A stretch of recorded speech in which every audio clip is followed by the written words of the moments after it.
மருத்துவத் தொழில். குருநாதா, இனிமேல் நாம் மருத்துவத் தொழில் செய்தால் என்ன எனக் கேட்டான் முட்டாள்.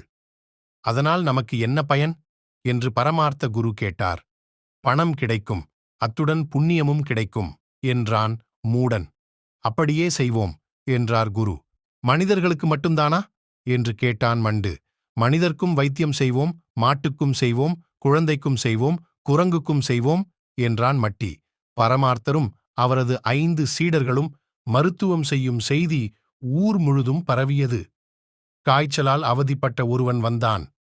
அவன் உடலைத் தொட்டுப் பார்த்த மடையன், குருவே, இவன் உடம்பு நெருப்பாகச் சுடுகிறது என்றான். அப்படியானால் உடனே உடம்பை குளிர்ச்சி அடையச் செய்ய வேண்டும் என்றார் பரமார்த்தர்.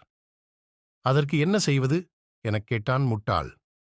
இந்த ஆளை கொண்டு போய் தொட்டியில் உள்ள தண்ணாரில் அழுத்தி வையுங்கள், 1 மணி நேரம் அப்படியே கிடக்கட்டும் என்றார் குரு. உடனே மட்டியும் மடையனும் அந்த நோயாளியை தூக்கிக் கொண்டு போய் தொட்டி நீரில் போட்டனர். முட்டாளும் மூடனும் மாற்றி மாற்றி அவனை நீரில் அழுத்தினார்கள். நோயாளியோ ஐயோ, அம்மா என்று அலறியபடி விழுந்தடித்து ஓடினான். கொஞ்ச நேரம் கழித்து ஒரு கிழவி வந்தாள். கண் வலிக்கிறது என்றாள். இப்போது நேரமில்லை, உன் கண்ணை மட்டும் தோண்டி எடுத்துக் கொடுத்து விட்டு போ, சரி செய்து வைக்கிறோம் என்றான் முட்டாள். கிழவியோ ஐயையோ என்று கத்திக்கொண்டு ஓடினாள். சிறிது நேரம் சென்றது. உடம்பெல்லாம் வெடவெட என்று நடுங்குகிறது என்றபடி ஒருவன் வந்தான். சும்மா இருப்பதால்தான் ஆடுகிறது, உடம்பு முழுவதும் கயிறு போட்டு கட்டிவிடுங்கள், அப்போது எல்லாம் சரியாகிவிடும் என்றார் பரமார்த்தர். முட்டாளும் மூடனும் வந்தவனை இழுத்து கொண்டு சென்று தூணில் கட்டி வைத்தனர். கட்டி வைத்த பிறகும் அவன் உடம்பு நடுங்குவதைக் கண்ட மட்டி, குருதேவா, இது குளிரால் வந்த நோய், இது தீர வேண்டுமானால் இவன் உடம்பைச் சூடாக்க வேண்டும் என்றான். அதைக் கேட்ட முட்டாள் தன் கையிலிருந்த கொள்ளிக்கட்டையால் நோயாளியின் உடல் முழுவதும் வரிவரியாகச் சூடு போட்டான். வலி தாங்காத நோயாளி சுருண்டு விழுந்தான்.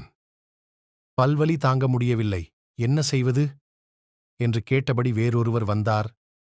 வலிக்கிற பல்லை எடுத்துவிட்டால் சரியாகிவிடும் என்றார் பரமார்த்தர்.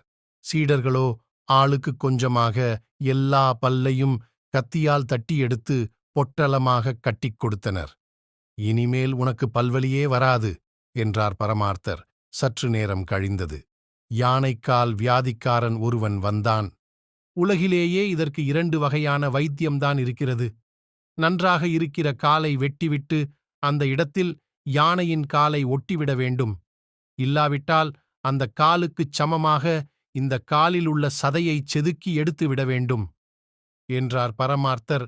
யானைக்கால் வியாதிக்காரனோ காலை விட்டால் போதும் என்று தப்பினான்.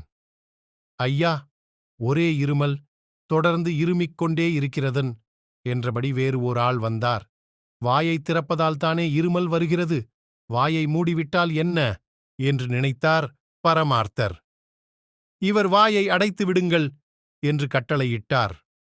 குருவின் சொல்படி கிழிந்த துணிகளையெல்லாம் சுருட்டி இருமல்காரனின் வாயில் வைத்துத் திணித்தான் மட்டி. என் ஆடு சரியாகத் தழை தின்னமாட்டேன் என்கிறது என்றபடி ஒருவன் வந்தான். அந்த ஆட்டைக் கண்ட குரு, தொண்டையில் ஏதாவது அடைத்துக் கொண்டிருக்கும் என்றார். வாயை பெரிதாக ஆக்கிவிட்டால் போதும் என்றான் மடையன். கத்தி ஒன்றை தூக்கிக் கொண்டு வந்தான் முட்டாள். அதைப் பிடுங்கி ஆட்டை வெட்டப் போனான் மூடன். பயந்து போன ஆட்டுக்காரன் ஆட்டை இழுத்துக்கொண்டு ஓட்டம் பிடித்தான். குருவும் சீடர்களும் வைத்தியம் என்ற பெயரில் கண்டபடி நடந்து கொள்வதைப் பற்றி எல்லோரும் பேசிக் கொண்டனர். ஊர் பெரியவர்கள் கூடி இனி குருவையும் சீடர்களையும் ஊருள் நுழையவிடக் கூடாதென முடிவெடுத்தனர்.